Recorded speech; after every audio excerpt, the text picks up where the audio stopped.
رح نتعرف بهذا الفيديو عن أكثر الأخطاء الشائعة خلال استخدام جميع برامج الضغط بطنجرة النينجا. رح نعرف كيف بيصير هذا الخطأ، وشو السبب يلي خلى هذا الخطأ يطلع، وطريقة حل هذا الخطأ بس صار معنا. وانتبهوا لي يا اخواتي، شو بدها تعطي؟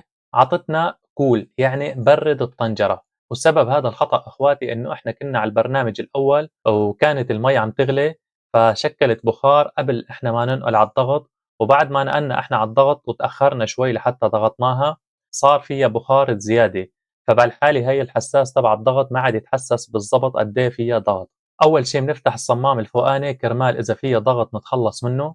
ثاني شي بنفتح الغطا، إذا كان كمان فيها بخار خليه يطلع. والأفضل إنه نضيف نص كاسة مي باردة أو كاسة شاي مي باردة كرمال إنه تنخفض درجة حرارة المي شوي، وبنرجع عاد نشغل برنامج الضغط وراح تضغط إن شاء الله. خبرونا بالتعليقات شو حابين تعرفوا عن طنجرة النينجا، وإذا عجبكم الفيديو لا تنسونا من المتابعة والاشتراك بالقناة والإعجاب بالفيديو، والسلام.